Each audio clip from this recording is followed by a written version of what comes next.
Selamat pagi anak-anak semuanya. Bagaimana kabarnya hari ini?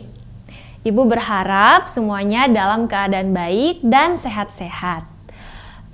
Kalaupun ada yang sedang sakit atau dalam keadaan kurang baik, Ibu berharap itu tidak mengurangi rasa syukur kepada Tuhan, bahkan justru menjadi penambah sukacita untuk memuji Tuhan, untuk mendengarkan firman Tuhan di hari ini.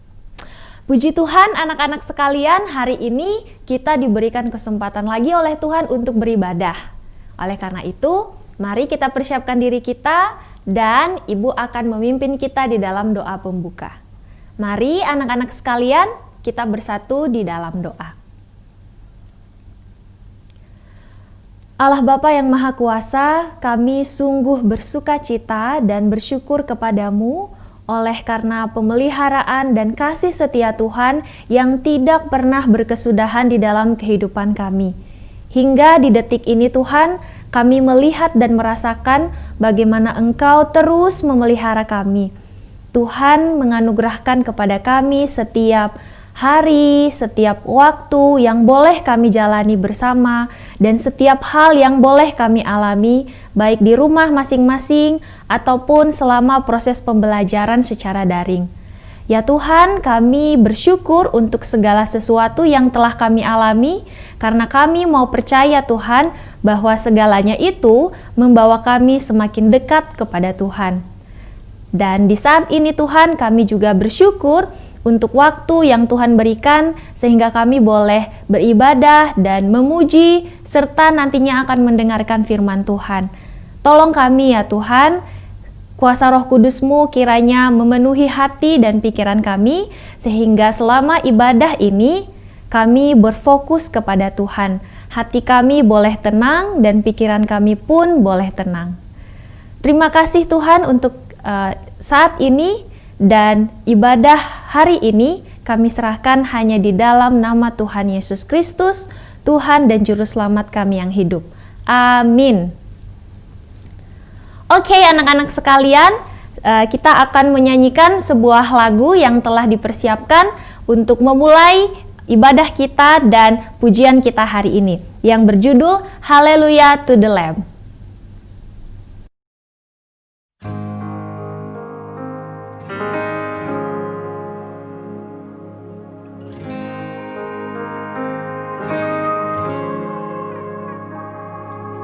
Lord, I stand in the midst of a multitude of those from every tribe and tongue. We are your people, redeemed by your blood, rescued from death by your love. There are no words good enough to thank you. There are no words to express my praise, but I will lift up my voice and sing from my heart with all of my strength. Hallelujah, hallelujah, hallelujah to the Lamb. Hallelujah, hallelujah, by the blood of Christ we stand. Every tongue, every tribe, every people, every land, giving glory, giving honor, giving praise unto the Lamb of God. Lord, we stand by grace in your presence, cleansed by the blood of the Lamb. We are your children, called by your name. Humbly we bow and we pray. Release your power to work in us and through us till we are changed to be more like you. Then all the nations will see your glory revealed and worship you. Hallelujah, hallelujah, hallelujah.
Puji Tuhan, semoga lagu tadi boleh membawa kita semakin melihat betapa Allah begitu besar dalam kehidupan kita. Dan saat ini kita akan mendengarkan firman Tuhan. 2 Timotius pasal yang ketiga ayat 16-17 berkata, segala tulisan yang diilhamkan Allah memang bermanfaat untuk mengajar, untuk menyatakan kesalahan, untuk memperbaiki kelakuan, dan untuk mendidik orang dalam kebenaran. Dengan demikian, tiap-tiap manusia kepunyaan Allah diperlengkapi untuk setiap perbuatan baik. Mari kita mempersiapkan diri kita untuk mendengarkan firman Tuhan dan menyanyikan lagu yang berjudul Bagaikan Bejana.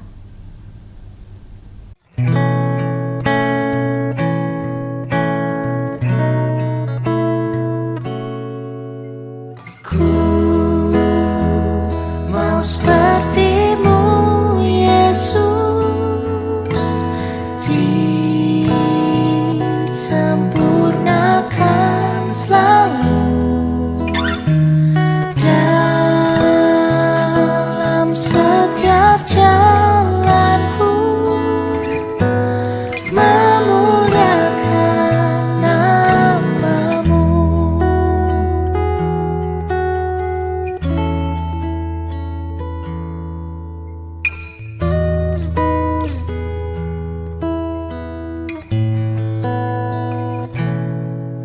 Bagaikan bejana siap dibentuk, demikian hidupku di tangan-Mu. Dengan urapan kuasa Roh-Mu, ku dibarui selalu. Jadikan ku alat dalam rumah-Mu, inilah hidupku di tangan-Mu. Bentuklah seturut kehendak-Mu, pakailah sesuai rencana-Mu. Ku mau seperti-Mu, Yesus, disempurnakan selalu dalam setiap jalanku, memuliakan nama-Mu. Halo, selamat pagi putra-putri SDH Holland Village, baik kalian yang ada di bangku SMP maupun SMA. Kita bersyukur pagi hari ini Tuhan memberikan kita kesempatan untuk kembali belajar dari firman Tuhan melalui chapel pagi hari ini. Pak Andrew, buka kita di dalam doa. Mari kita berdoa. Tuhan, kami bersyukur pagi hari ini Engkau memberikan kami kesempatan untuk belajar dari kebenaran firman-Mu. Tuhan, hadirlah dalam hati kami, sentuhlah hati kami ya Tuhan, biarlah kebenaran-Mu yang memerdekakan kami. Dan bukan pemahaman kami masing-masing atau ide-ide yang lain. Dalam nama Tuhan Yesus kami berdoa, amin. Nah, tahun 2018 kita dihebohkan dengan, kira-kira bulan April, kita dihebohkan dengan kemunculan sebuah film yang waktu itu box office berada dengan rating yang sangat tinggi ya. Nah, kira-kira apa itu? Masih ingat nggak? Nah, di bulan itu keluar film dari Marvel Cinematic Universe, Avengers Infinity Wars. Nah, waktu itu sangat ramai dibahas, ramai dibicarakan ya. Kenapa? Karena Marvel Avengers Infinity Wars ini menjelaskan cerita tentang bagaimana ada begitu banyak superhero berkumpul, kemudian mereka akan berantem untuk mengalahkan seorang super villain waktu itu, Thanos ya. Yang mana kita tahu akhir dari cerita film Avengers Infinity Wars waktu itu. Thanos dengan sebuah jentikan jarinya menghilangkan terjadi decimation, menghilangkan separuh atau setengah populasi dunia waktu itu. Nah, yang menarik bukan cuma itu, yang menarik ketika akhir dari film itu terjadi, kita dibuat menanti-nanti sepanjang tahun sampai akhir tahun 2019 untuk melihat kira-kira bagaimana Avengers yang selanjutnya, ya. Nah, dari film ini sebenarnya Pak Andrew dibuat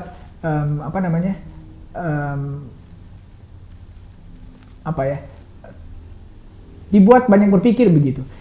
Salah satu pemikiran Pak Andrew adalah sebenarnya di antara semua superhero ini siapa sih yang paling kuat gitu. Ada banyak kan superhero-nya, ada Ant-Man, ada The Wasp, ada Captain Marvel, ada Iron Man, ada Thor, Ant-Man yang bisa jadi kecil maupun besar, ada Captain Marvel yang karena kena sinar dari salah satu Space Stone kemudian akhirnya jadi semacam Superman ya. Semacam Superman tapi versi perempuan.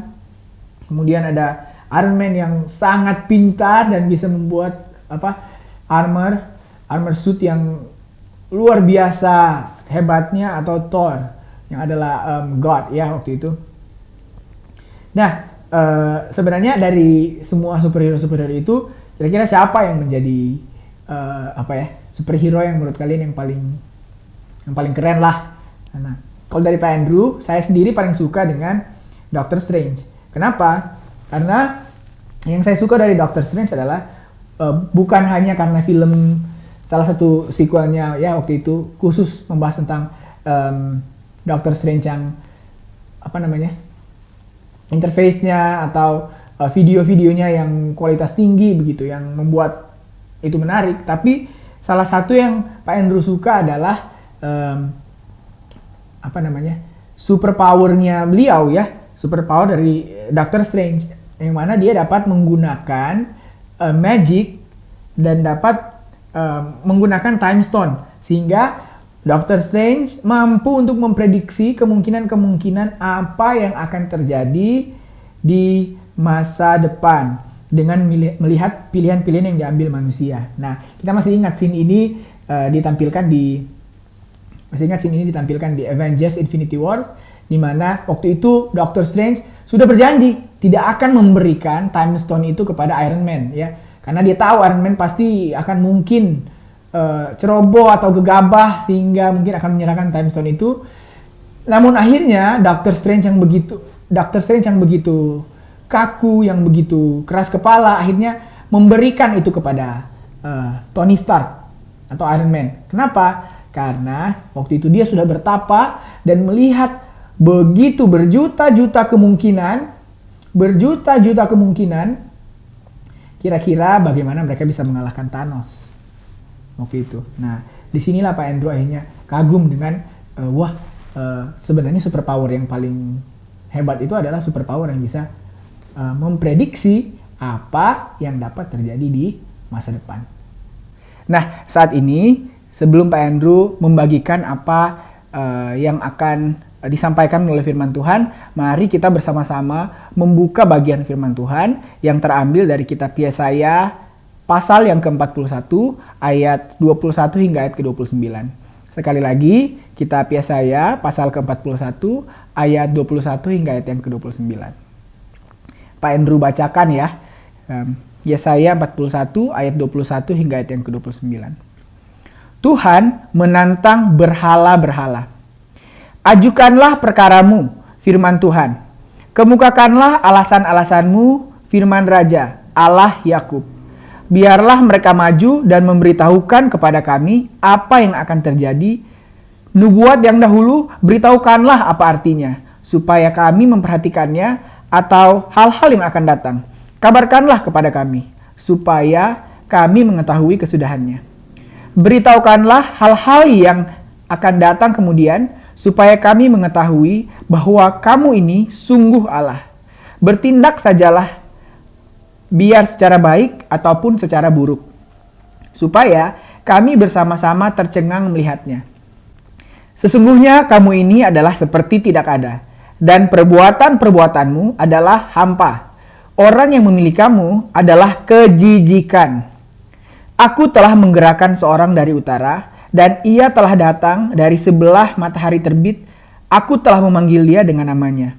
Seperti tukang periuk menginjak-injak tanah liat, demikian dia akan menginjak-injak penguasa-penguasa seperti lumpur.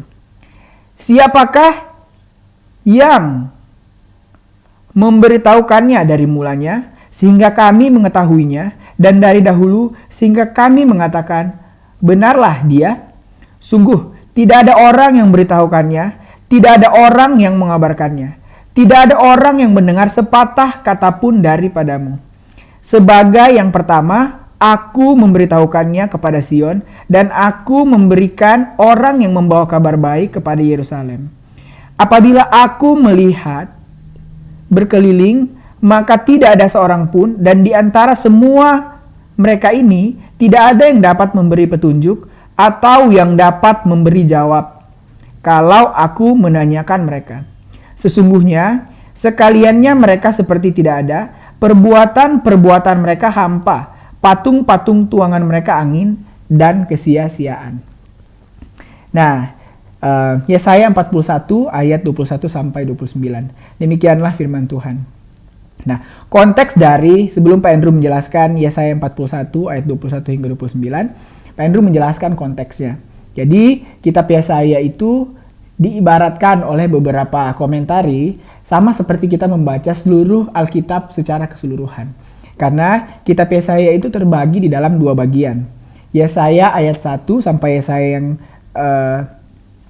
pasal 1 sampai pasal 39 itu menceritakan Israel semasa mereka belum berada dalam masa pembuangan. Sementara Yesaya 40 sampai seterusnya itu menceritakan Israel setelah masa pembuangan. Di pasal 1 hingga pasal yang ke-39 itu berisi tentang judgment. Bagaimana Yesaya menyampaikan kepada bangsa Israel penghakiman Tuhan atas mereka.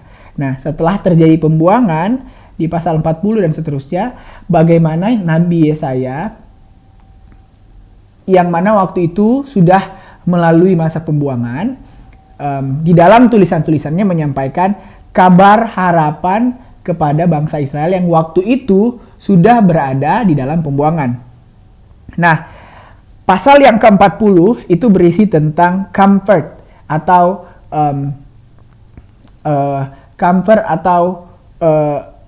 berita yang memberikan rasa nyaman kepada bangsa Israel. Karena waktu itu penulis menyampaikan bahwa pembuangan telah berakhir. Exile is over.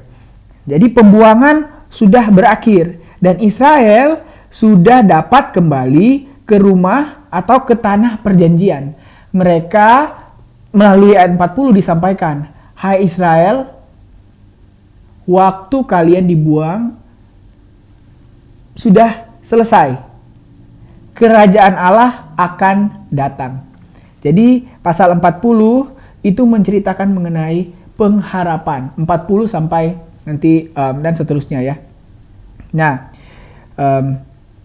jadi dalam pasal 40 diceritakan bahwa Israel akan diselamatkan. Ya. Mereka yang waktu itu dibuang, mereka yang waktu itu ditindas, dibawa keluar dari tempat mereka di tanah Kanaan ke dalam pembuangan, mereka akan diselamatkan oleh seseorang. Ya, mereka akan diselamatkan oleh seseorang dan mereka umat Israel diberitakan secara khusus mereka itu akan menjadi imamat rajani. Umat yang arti dari imamat rajani adalah umat yang sudah dipilih Allah untuk menjadi umat yang dilihat oleh bangsa lain yang darinya Tuhan akan dikenal. Jadi bangsa Israel diberikan berita bahwa dengarlah berita pengharapan. Kalian akan diselamatkan, kalian akan menjadi imamat yang rajani, kalian akan menjadi umatku yang kupilih untuk menjadi umat yang dilihat bangsa lain yang darinya Tuhan akan dikenal. Israel akan menjadi umat Tuhan, Israel akan menjadi pelayan Tuhan dalam kerajaan Allah. Sekali lagi, konteksnya di sini adalah berita pengharapan bahwa Israel akan selamat atau Israel akan keluar dari tanah pembuangan. Nah, ceritanya indah ya. Tetapi ternyata tidak semudah itu Ferguso, ya. 40 ayat 27, umat Israel ini ternyata semacam sakit hati ya, karena setelah beberapa tahun pembuangan, bagaimana mereka mengalami waktu masa-masa mereka di pembuangan itu, mereka merasa bahwa Tuhan tidak lagi mempedulikan mereka, suara mereka ketika mereka ada dalam pembuangan. Penderitaan mereka, apa yang mereka rasakan ketika mereka ditindas oleh Babylon waktu itu, membuat mereka merasa bahwa the Lord does not pay attention to our trouble, as if He is ignoring their cause. Seperti seakan-akan Tuhan tidak lagi mau mendengarkan, atau Tuhan tidak lagi mendengarkan keluh kesah penderitaan umat yang berada di dalam penindasan.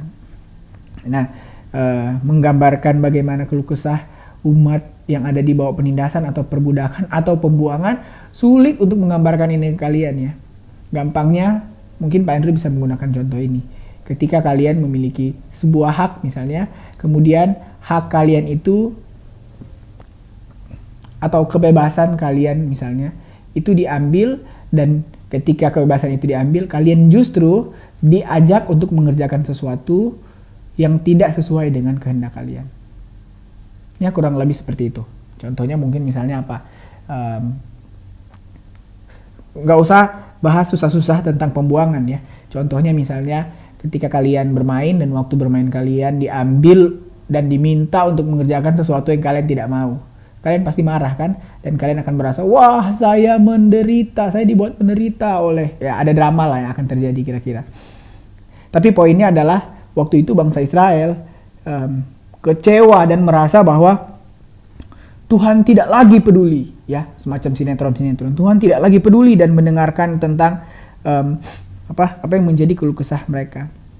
Nah, kenapa bisa menjadi seperti itu? Karena ya itu pembuangan di Babylon itu yang membuat Israel seakan-akan kehilangan imannya kepada Tuhan, ya.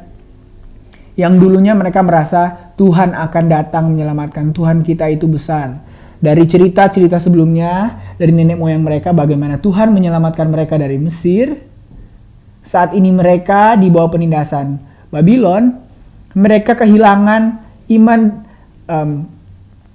atau kehilangan kepercayaan atau keyakinan bahwa Tuhan yang menyelamatkan bangsa Israel dari Mesir juga mampu menyelamatkan mereka dan mengeluarkan mereka dari perbudakan, dari penindasan di Babylon. Seperti itu.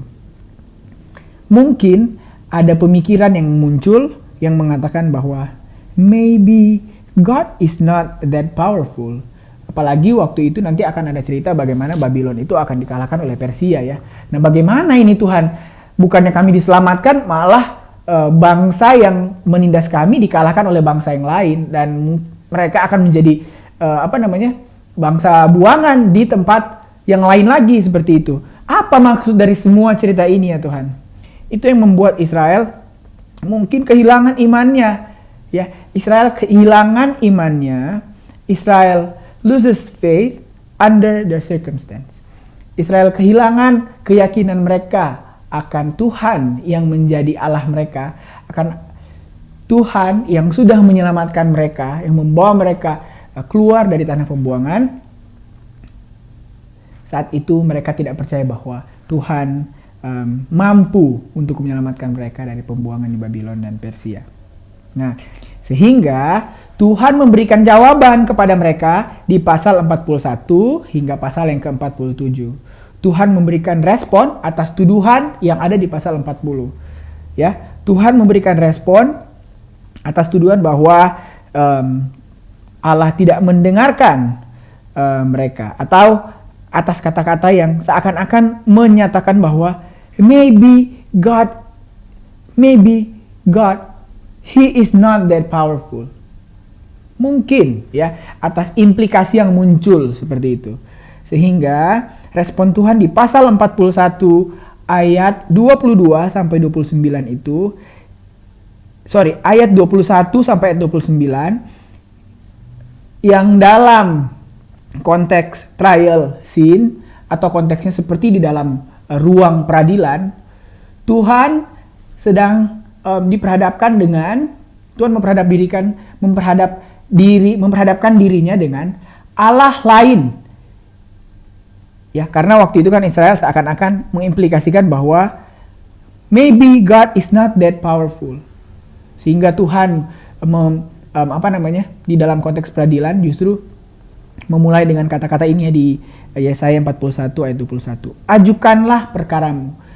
Semacam Tuhan sedang mengadili Allah lain yang mana oleh bangsa Israel dianggap semacam lebih powerful dari Allahnya bangsa Israel.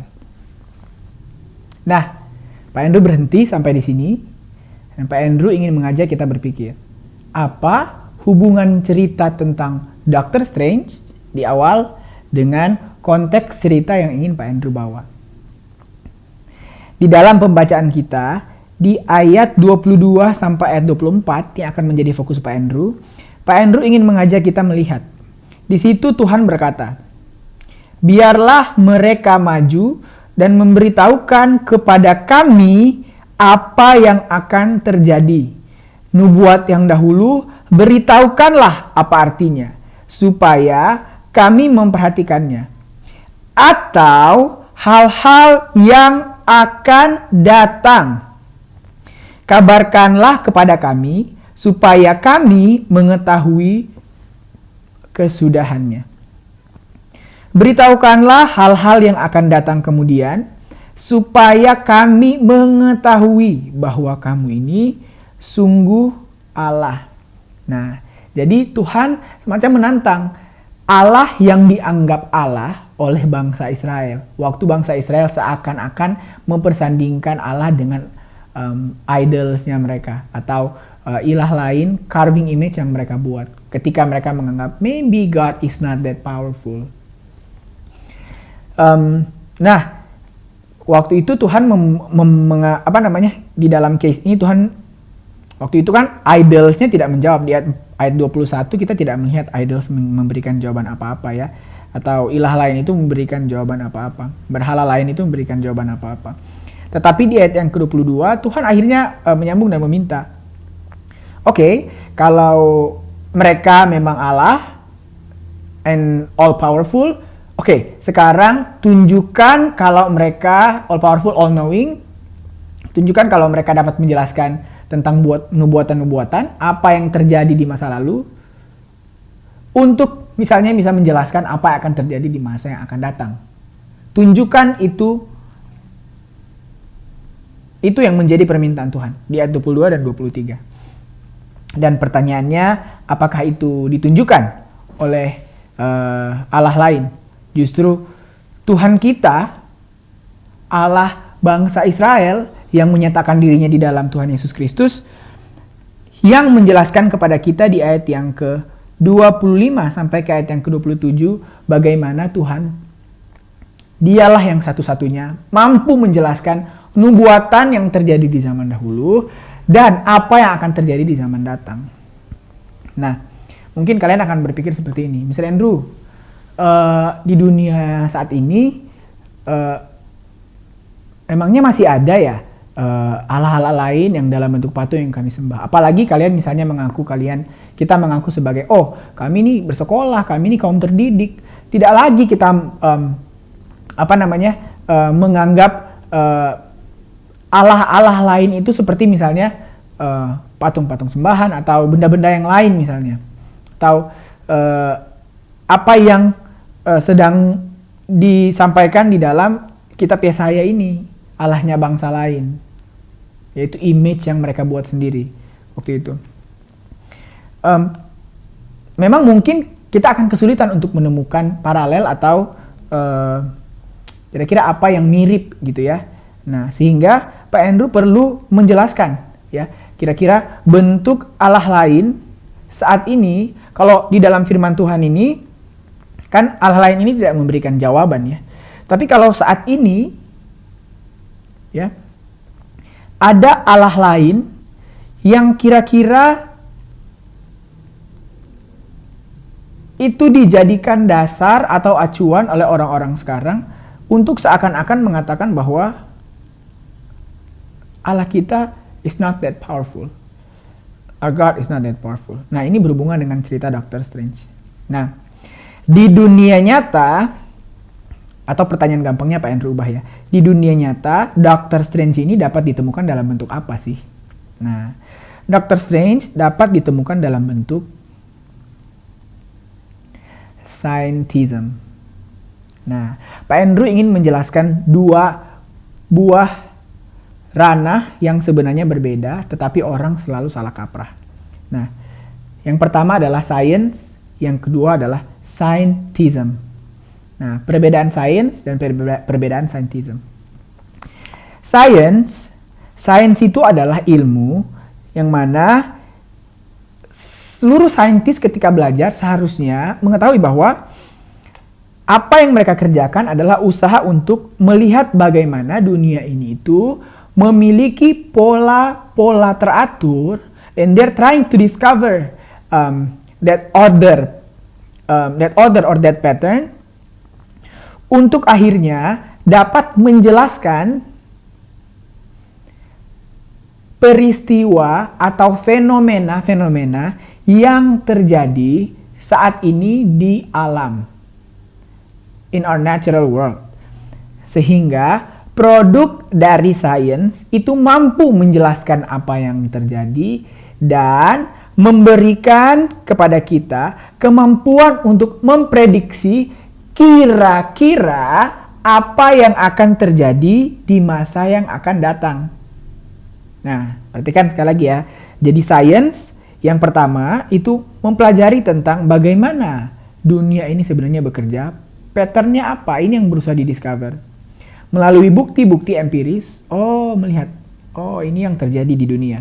Dan produknya adalah sebuah pengetahuan yang dapat menjelaskan fenomena alam yang terjadi dan dapat memberikan prediksi tentang apa yang akan terjadi di masa yang akan datang. Pak Andrew berikan contoh, kira-kira apa contoh produk sains? Banyak. Salah satu produk sains adalah misalnya ketika kamu tidur, kamu tidak perlu menggunakan sabuk pengaman. Kenapa? Karena produk dari sains menjelaskan bahwa ketika kamu tidur, kamu bisa memprediksi bahwa nanti jam 2 malam tidak mungkin kecuali maksudnya berdasarkan pola dunia yang terjadi, pola alam yang terjadi, tidak mungkin jam 2 malam itu kamu akan melayang, ya, sehingga kamu perlu menggunakan sabuk pengaman. Kenapa? Karena sains sudah mempelajari itu, sains sudah mencari tahu how the world works, yang mana idenya itu dijelaskan dalam ide gravitasi seperti itu, sehingga kamu tidak perlu lagi menggunakan sabuk pengaman seperti itu. Nah, that's the product of predictability. Sains itu mampu menjelaskan kenapa kita tidak perlu menggunakan sabuk pengaman pada saat kita ingin tidur, dan memprediksi bahwa nanti waktu kamu tidur jam 2 malam, ya kamu tidak akan terbang, begitu. Ya. Bahkan ketika kamu bangun, kamu tidak akan melayang di atas udara, seperti itu. Nah, itulah sains. Kemudian scientism. Nah, apa yang tadi Pak Andrew maksud dengan scientism? Jadi, ada sekelompok orang yang sebenarnya memilih, mereka sudah hadir dan mereka memilih untuk percaya bahwa Tuhan itu tidak ada. Ya, percaya bahwa Tuhan itu tidak ada. Kemudian menunggangi sains, mereka menunggangi sains dan seakan-akan menggunakan produk sains yang mampu menjelaskan dan menjelaskan dan memberikan kepada kita prediksi tentang apa yang akan terjadi di masa depan, seakan-akan seperti sains mampu memprediksi segala hal. Sekali lagi, seakan-akan sains mampu menjelaskan dan memprediksi segala hal. Nah, di sini Pak Andrew ingin menantang kalian. Silakan kalian mencari jurnal-jurnal ilmiah ya, yang menjelaskan apakah sains mampu menjelaskan segala hal. Carilah prinsip yang paling sains. Nah, biasanya kalau membahas prinsip yang paling sains ini sebenarnya berhubungan dengan dunia fisika, ya, physical world, ya, yang secara general berusaha mencari sebuah model yang dapat menjelaskan tentang misalnya tentang gravitasi dan sebagainya, yang kemudian dapat digunakan untuk memprediksi bagaimana bumi ini bekerja dan kita bagaimana meresponi bagaimana dunia ini bekerja. Poin Pak Andrew ingin menjelaskan adalah dalam dunia fisika saja yang nilai pengetahuannya dianggap sangat sah, mereka akan mengaku bahwa penemuan atau ilmu yang mereka dapatkan itu tidak dapat menggambarkan situasi alam seutuhnya atau tidak dapat memprediksi situasi alam seutuhnya, ya. Kalau kalian sulit menangkap bagian itu, contoh yang paling gampang adalah jika sains memang sebegitu hebatnya, kenapa kita sampai saat ini masih kesulitan untuk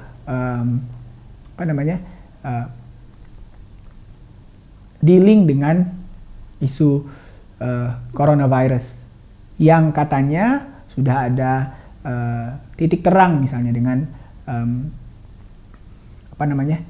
vaksin-vaksin yang mereka dapatkan. Ya, itu karena kenyataannya sains itu terus berkembang dan ada begitu banyak hal atau variabel yang walaupun sains mampu untuk menjelaskan itu, tapi itu membutuhkan waktu yang banyak dan ada limitasi-limitasi atau keterbatasan di mana sains tidak mampu menjelaskan itu. Sehingga scientism, yang mana ini adalah worldview atau pandangan yang menganggap bahwa sains dapat menjelaskan semuanya, orang-orang yang percaya sains dapat menjelaskan semuanya, seakan-akan mensimplifikasi bahwa sains adalah segalanya, sains ini mampu berguna dan satu-satunya tools yang dapat kita gunakan untuk membantu kita hidup dan dapat memprediksi apa yang akan terjadi di waktu yang akan datang. Nah, scientism ini adalah bentuk dari Dr. Strange yang tadi Pak Andrew jelaskan di bagian awal, ya, di mana seakan-akan mereka dapat menjelaskan apa yang akan terjadi di masa yang akan datang. Yang padahal sebenarnya saintis pun, modern saintis pun ragu untuk mengatakan bahwa mereka dapat memastikan, ya, hal itu dapat terjadi di masa yang akan datang. Karena ada presentasi error atau kemungkinan-kemungkinan di mana hal yang mereka prediksi itu tidak akan terjadi. Nah, poin dari Pak Andrew sebenarnya apa? Poin dari Pak Andrew yang ingin Pak Andrew bagikan. Pak Andrew sebenarnya sedang membagikan pesan, you can be a Christian and you can do science. Ya, kamu bisa mempelajari tentang dunia, bagaimana Allah bekerja dalam dunia, menjelaskan, mencari tahu, memprediksi apa yang akan terjadi di masa depan. Tetapi sekali lagi, semua yang kita lakukan itu terbatas. Ya, semua yang kita lakukan terbatas. Dan scientism, orang-orang yang mengaku bahwa sains dapat menjelaskan semuanya, ini adalah bentuk Dr. Strange yang sekarang yang seakan-akan berusaha untuk menjelaskan apa yang akan terjadi di masa depan. Nah, inilah yang berusaha Pak Andrew jelaskan dari ayat 22 sampai ayat 23, di mana Tuhan menantang ilah-ilah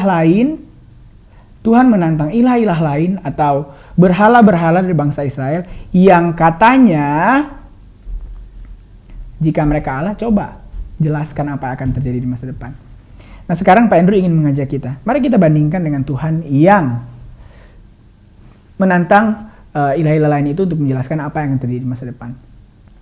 Kita sendiri tahu di masa yang lalu bagaimana Tuhan dan bukti-bukti itu disajikan di dalam Alkitab, bagaimana Tuhan menyelamatkan bangsa Israel dari tanah Mesir, dan bagaimana nubuatan Tuhan tentang kehadiran seseorang yang akan menyelamatkan bangsa Israel Pak Andrew tidak ingin menjelaskan seseorang yang akan menyelamatkan bangsa Israel itu dalam konteks apa, tetapi poin Pak Andrew di sini adalah nubuatan di Alkitab tentang kehadiran Tuhan Yesus itu bukan hanya nubuatan tentang sekian persen hal ini akan terjadi, tetapi menjelaskan siapa yang akan datang, di mana, melalui siapa, melalui garis keturunan apa, itu dimention di dalam Alkitab dengan detail-detail yang sangat spesifik, dan hal itu terjadi. Pak Andrew ingin menantang kita, ada tidak Tuhan yang diberitakan dalam cerita-cerita lain yang mampu memberikan prediksi tentang masa depan sespesifik dan sedetail itu, dan hal tersebut terjadi? Silakan kalian cari. Hanya Allah di dalam Alkitab yang mampu melakukan hal itu. Hanya Allah di dalam Alkitab yang sudah melakukan hal itu. Ya. Hanya di dalam Yesus Kristus kita melihat bagaimana nubuatan Allah itu terwujud dengan nubuatan-nubuatan yang begitu detailnya. Nah, kalau kita bandingkan dengan sains, itu tidak ada bandingnya, anak-anak. Karena sains hanya memprediksi. Memprediksi berarti kira-kira memberitahu apa akan terjadi dengan persentasi kemungkinan berapa persen itu akan terjadi. Ya. Sementara Tuhan kita memberitahu apa yang akan terjadi. Ya. Kita bisa melihat bagaimana Tuhan kita itu adalah Allah yang besar. Allah yang bukan hanya mampu memprediksi apa yang terjadi, tetapi ini Allah yang berdaulat atas sejarah. Allah yang menyusun cerita sedemikian rupa di dalam proses penciptaan, bagaimana bangsa Israel masuk dalam dibawa ke tanah Mesir, masuk ke dalam pembuangan. Itu semua karena Allah sudah merancang sebuah narasi yang sangat megah, yang mana dalam konteks ini orang Israel itu seperti tidak menerima atau tidak bisa melihat narasi yang sedang Allah bangun di sini, narasi yang sedang berusaha untuk Allah sampaikan.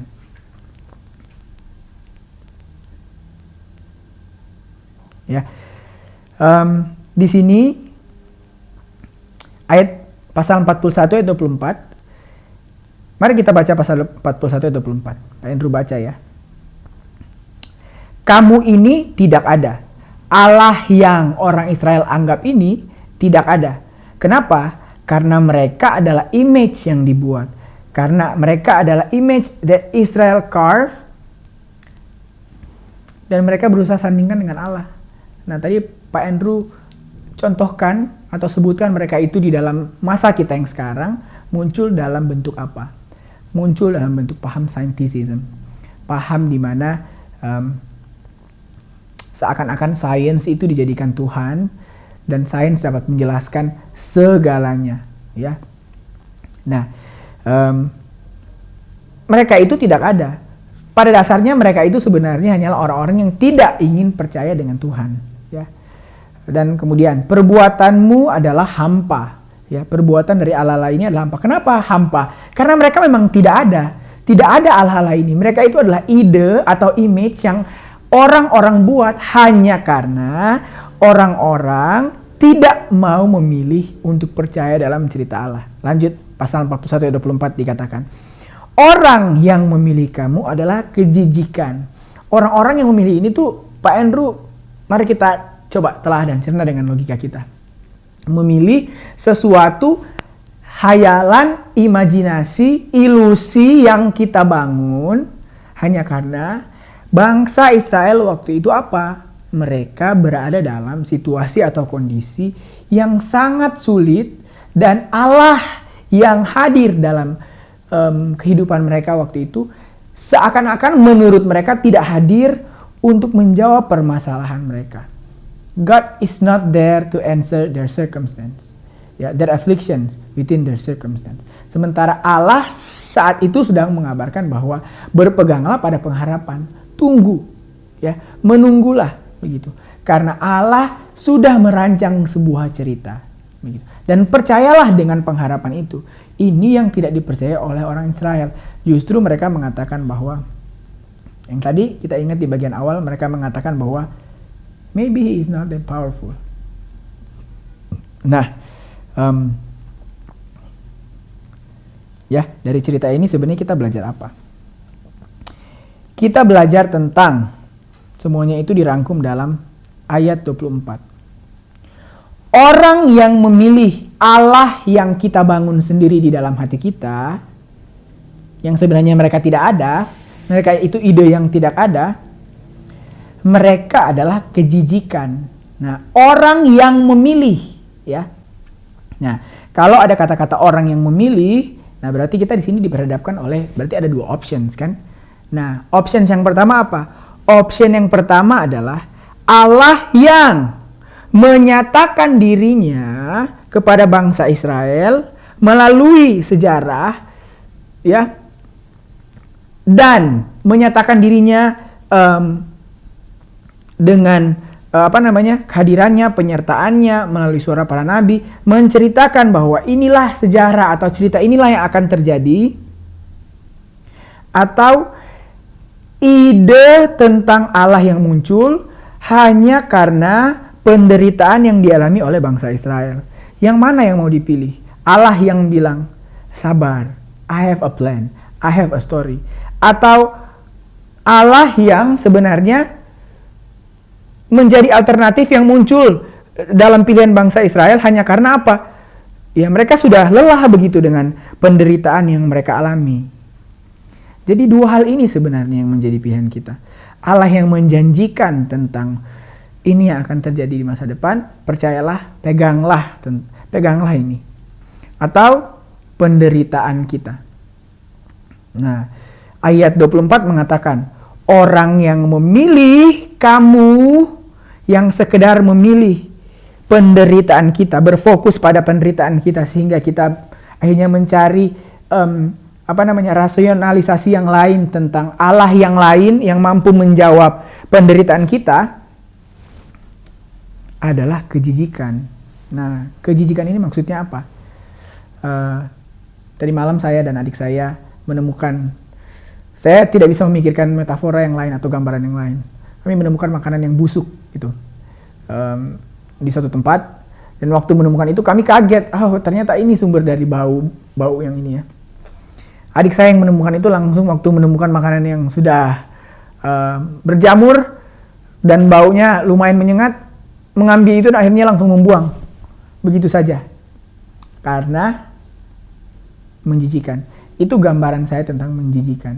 Jadi orang-orang yang terlalu fokus dengan masalahnya, interpretasi saya adalah orang-orang terlalu fokus dengan masalahnya, seakan-akan menutup mata dengan Allah yang hadir dengan segala rencananya, rencana penyelamatannya. Mereka ini adalah orang-orang yang they are abomination gitu. Mereka adalah kejijikan. Ya. Nah, sekarang ini kembali kepada kita. Ya. Karena kita harus lihat ayat 24, pasal 41 ayat 24. Yang mana yang akan kita pilih? Ya, Allah yang mana yang akan kita pilih? Allah yang mengatakan sabar, saya menyertai kamu, saya punya rencana, di dalam penderitaanmu juga Tuhan tetap hadir bersama-sama. Atau kita mau memilih image atau sebuah ide yang lain yang seakan-akan dapat menggambarkan, dapat menentukan masa depan seperti tadi scientism ya. Bentuk dari Allah lain saat ini adalah scientism yang dapat menjelaskan tentang apa yang terjadi masa depan, padahal sebenarnya itu sains saja ya. Scientism itu seakan-akan sudah menjadikan sains ini Allah, padahal sebenarnya sains tidak seperti itu ya. Salah satu contoh ya nak. Yang mana yang akan kita pilih? Silahkan silahkan memilih Allah yang hadir dan berdaulat atas sejarah, atau Allah yang mau kita bangun. Pak Andrew mau mengajak kita berefleksi. What is the God of our hearts? What is the God of our hearts? Is the God of our hearts, is it our circumstance? Or is it the idea that we build within our logical reasoning sehingga kita dapat keluar dari circumstance kita? Apakah Allah itu adalah harapan-harapan kita sendiri yang kita bangun di otak kita? sehingga kita neglect dengan penderitaan yang memang Tuhan izinkan terjadi dalam kehidupan kita karena Tuhan punya rencana? Atau Allah itu adalah Allah yang berdaulat atas sejarah, Allah yang berdaulat atas cerita kita, Allah yang dinyatakan di dalam firman Tuhan? Mari kita berdoa. Tuhan Yesus, kami bersyukur untuk firman-Mu yang boleh kembali mengingatkan kami bahwa terkadang kami sulit untuk percaya akan janji-Mu ketika kami mengalami masalah atau penderitaan. Kami sulit untuk melihat kehadiran-Mu ketika hati kami terlalu terpaut untuk menemukan solusi dari masalah yang kami hadapi ya Tuhan. Ajar kami melalui hal-hal yang tidak kami sukai, permasalahan kami, melalui penderitaan kami, untuk melihat itu semua dari kacamata-Mu dan percaya bahwa penderitaan kami ada tujuannya. Percaya bahwa penderitaan kami merupakan bagian dari rencana Allah yang pada akhirnya adalah rencana yang indah. Berikan kami iman, berikan kami kekuatan untuk mempercayai itu, dan buka hati kami, buka mata kami untuk melihat itu. Sehingga di dalam kesulitan apapun, ya Tuhan, kami boleh tetap terus berpegang dengan iman yang sudah Engkau berikan kepada kami. Terima kasih ya Tuhan untuk kebenaran firman-Mu. Biarlah Yesus Kristus boleh terus menjadi batu penjuru, boleh menjadi pegangan dalam hidup kami, di mana kami melandaskan seluruh kepercayaan dan apa yang kami lakukan dengan hidup kami ya Tuhan. Di dalam nama Tuhan Yesus kami berdoa. Amin.